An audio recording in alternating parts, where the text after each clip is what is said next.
neck and neck. Frank is winning. Frank wins. No matter how you pick your horse, bet with TwinSpires, the official betting partner of the Kentucky Derby. Get your money back if your horse finishes second or third in eligible races. Welcome back to the TwinSpires jury. That was our brand new commercial. First time I'm seeing it. And I am here with Nick Tammaro, our special guest today. He is a Keeneland morning line maker, Sam Houston morning line maker, Sopranos super fan as well. And will be joining us in Louisville very soon for the Kentucky Derby. How many days away until you get here, Nick? Very excited for, 8 days.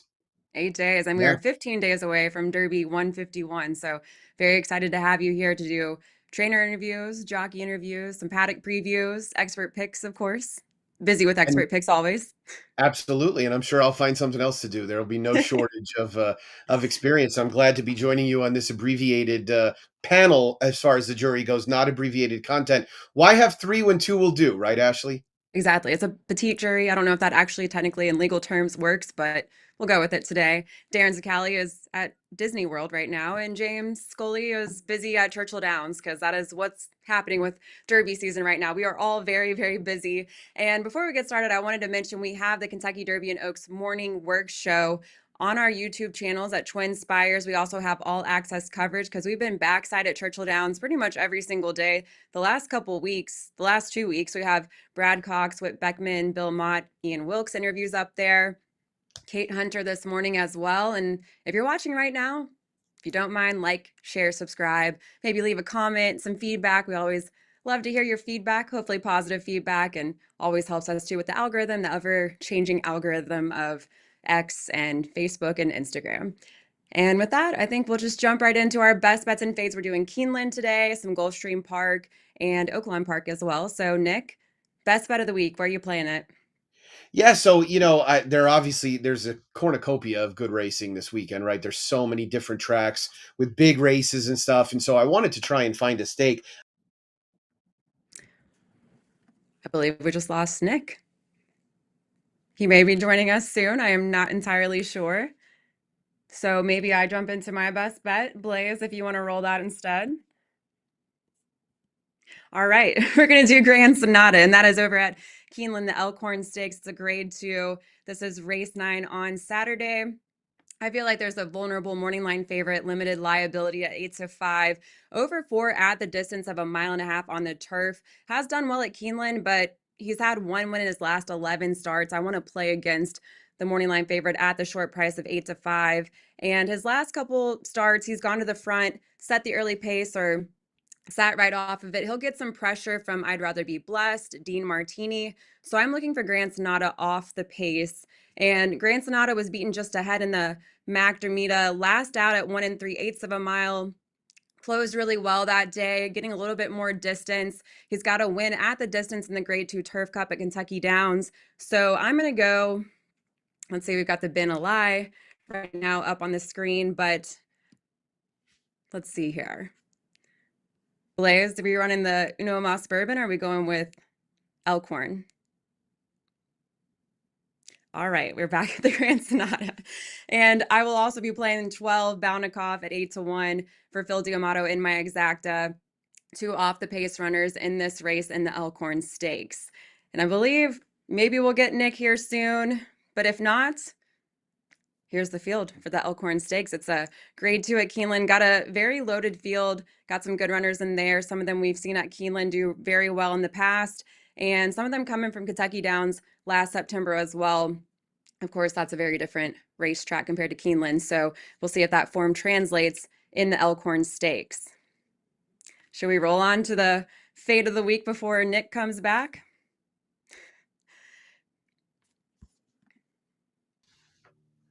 Oh, we got you back just in time, Nick. I thought you guys disappeared. I was talking the whole time.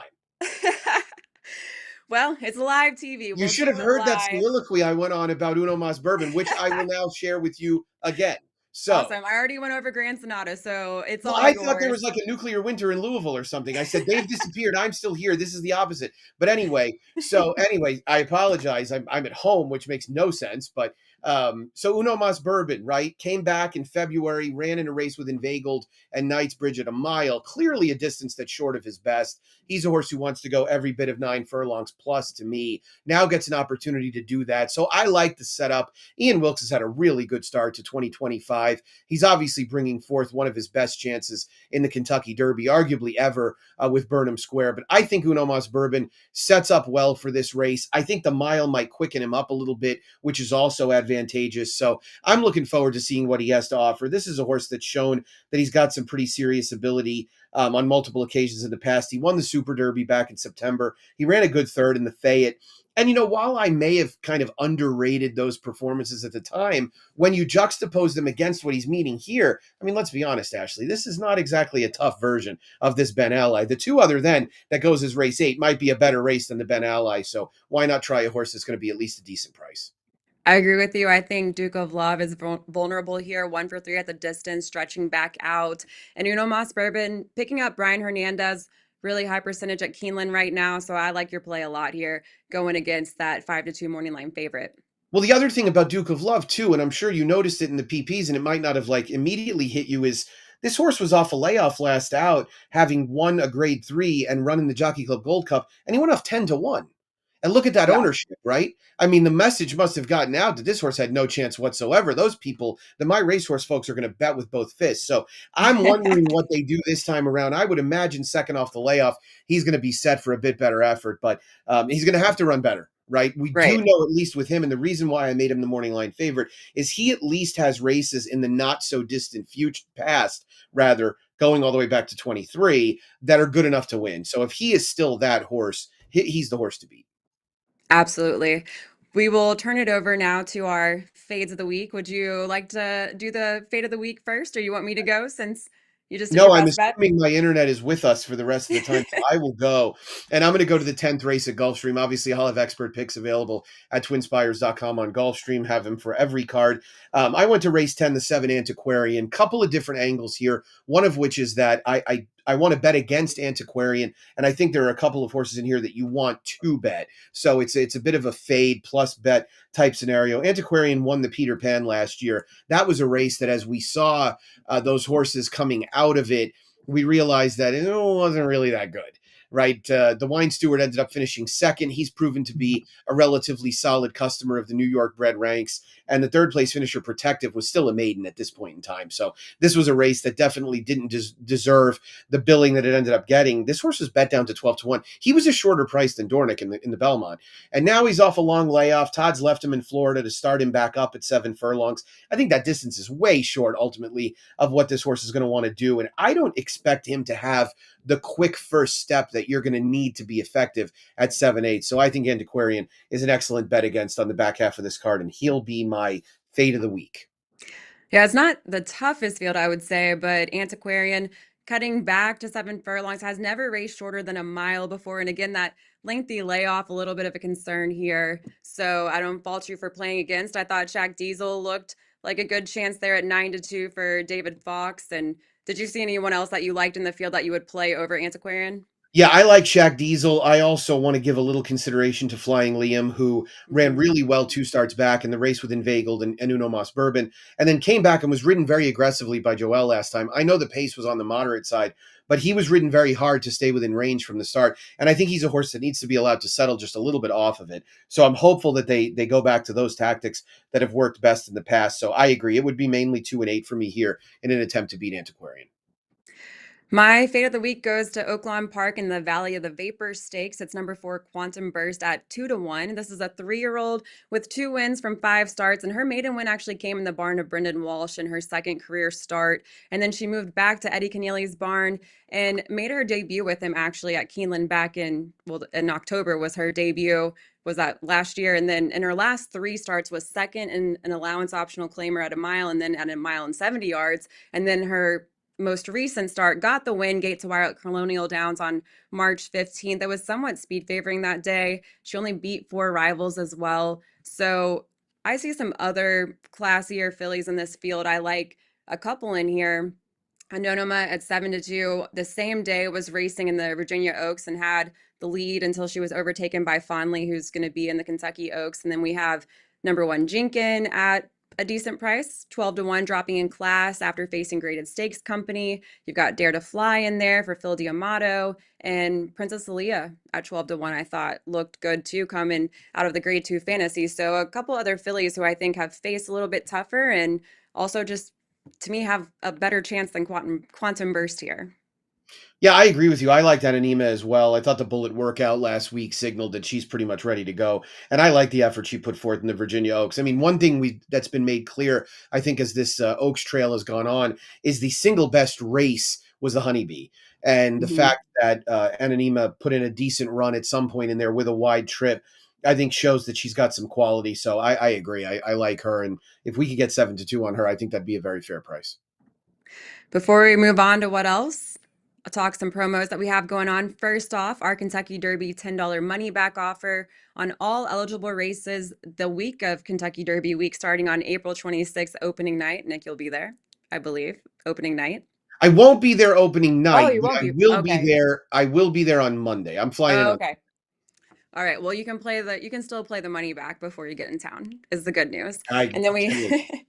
we have at Keeneland, we have the meet going on, of course, and it's actually on, well, since the racing is already going on, I won't mention the Friday promo, but in case you are playing the Keeneland races today, there is a daily double down promo. But on Saturday, we have a 12 times reward points on exactas at Keeneland. So opt into that at TwinSpires to receive 12 times those reward points on all exacta wagers on Saturday.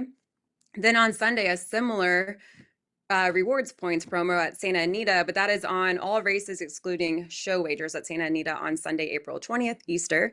And then finally, we have tournaments always at TwinSpires now, and we have a big one on Saturday. It is an $800 Keeneland KDBC qualifier with an entry to the $5,000 Kentucky Derby betting challenge, which will, you see the prize money right there. It's a big one, $250,000 for that betting challenge. So definitely register at twinspires.com tournaments tab if you're interested in that. And now we'll talk some Kentucky Derby. Nick, you have, I believe, a top 5 for us for your what else? I do. I mean, all eyes are on the Derby, so why not spend some time talking about that? So this is my top 5. I'll be honest with you, Ashley. If I was picking the races of right now, I'd pick Tistastic on top, and I'm not planning on getting off of that anytime soon. But Journalism is the top contender for me, coming in obviously with those 2 strong performances out west to begin his 3-year-old campaign, including the Santa Anita Derby that he won in really workmanlike fashion. For those of you that might be concerned about this, he's going to wear the Eclipse silks in the Kentucky Derby. I know I asked Travis Stone that last night because he's done his started his preparation already. I think he wanted to try and avoid these maroon silks. The Bob LaPenta silks are beautiful, but a little harder to see, especially in a race where horses are covered in dirt and there are 20 of them. But Journalism is going to be a deserving favorite. I think what it's going to boil down to is really where he ends up price-wise. I think we're going to see a morning line in the neighborhood of 3-1. Obviously, Mike Battaglia will do the excellent job he always has. I think 7-2 is a possibility.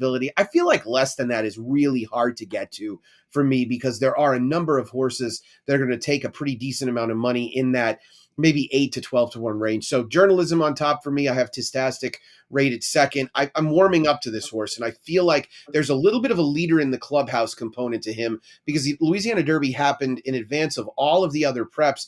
And I think we all felt like, okay, he ran well, but there's going to be somebody out there that maybe wows us a little bit more. And while there were horses that may have posted better speed figures, I didn't really lose any affinity for Tistastic based on what happened in the subsequent 2 weeks. So I like Sovereignty, as I know you do as well. I like Tapan Street, the 1-2 finishers in reversed order from the Florida Derby. And then my top 5 is rounded out by Grande, who ended up finishing a good second in the Wood Memorial. And I think really rates to get a much better setup in the Kentucky Derby, where I don't know about you, Ashley, but to me, by the day, it feels like this pace is getting faster and faster. I agree. And our top 5 is very similar, a little bit different order, but the one difference, you have Tapan Street in there, and I have Rodriguez. I was looking, yeah, updated. There's mine. I have Rodriguez in my number 2 slot, who will need to go gate to wire, likely to win, which Bob Baffert has done that before in the Kentucky Derby, but there is a lot of speed, as you mentioned. So truthfully, an off the pace runner like Sovereignty or Journalism or Tistastic is one that I feel very strongly about. And it's interesting, Nick. I know you like Tistastic a lot. Steve Asmussen's still looking for that first Kentucky Derby win, but I agree with you. There's something about this horse that does seem special, but I, at the same time, wouldn't necessarily have thought this was going to be the horse that would get him a Derby win. Now I'm starting to change a little bit.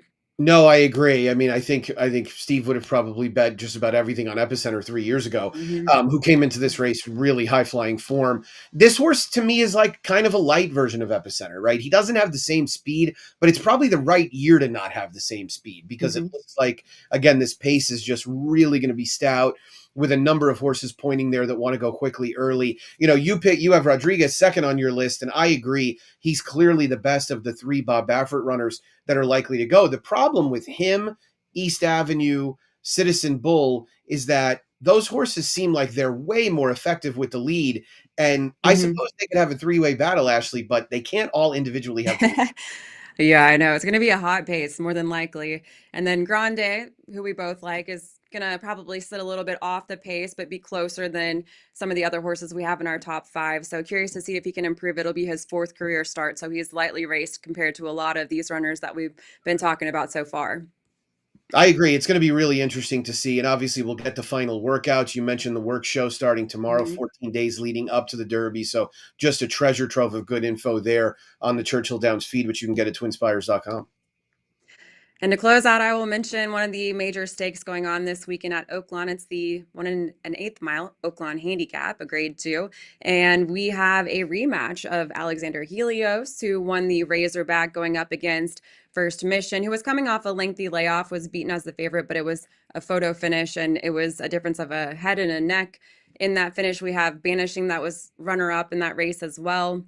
But Skippy Longstocking entering the mix, stablemate of Alexander Helios. He has already won this race, the Oaklawn Handicap, looking to win it twice now. And I think he looks like a very good shot here. But Steve Asmussen has two in the field. They come from off the pace. And I think they both look like live chances here, Disarm and Red Route 1. And personally, I like the longer shot on the morning line, Red Route 1, because this is his ideal distance. He's 5 for 10 at a mile and an eighth. So I'm definitely playing both Steve Asmussen runners in my exacta, but I think this might be the race for Skippy Longstocking. He's coming out of the grade 3 challenger, facing a little bit tougher here, but still a very good horse. And I think this is probably going to be a race he can win twice in his career.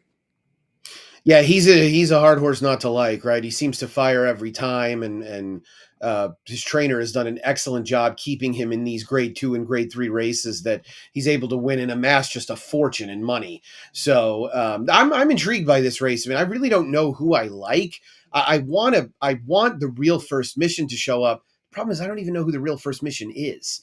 Right? We saw him look so good in the Ali Sheba last year that to me he looked like a complete cinch in the Foster a month and a half later and was just a total dud. Yeah. So I'm hopeful that going all the way back to when I had all those Preakness futures on him and was convinced I was about to be rich for 24 hours or so, only for him to scratch, that we can get that version of First Mission, because I do think he probably needed his last race. He was a little wide, making a bid at them. No real excuse, though. He should have probably worn those horses down. But Alexander Helios and Banishing both have some quality. I think Red Route 1 and Disarm are fun to see in there as well. And we'll see where it shakes out pace-wise as well. It does look like it'll be a little quicker than that Razorback was, and that'll probably help everybody make a fair run. All right, well, that's all we have today for our petite jury. And of course, we'll be back next week to talk more best bets and fades. We'll have more backside coverage. Those morning work shows will be up at YouTube as well. And Nick, looking forward to seeing you very, very soon. Very much looking forward to it. Thank you so much for having me. See you soon. Yep, we'll see you next Thursday. As they head to the backstretch, it's a tight pack. He's going to pull ahead. The TwinSpires expert picks were all optimistic. You've got the best speed rating in the field. Don't fail me now. Man, I love this horse's name. And from far behind, here comes Frank. It's neck and neck. Frank is winning. Frank wins. No matter how you pick your horse, bet with TwinSpires, the official betting partner of the Kentucky Derby. Get your money back if your horse finishes second or third in eligible races.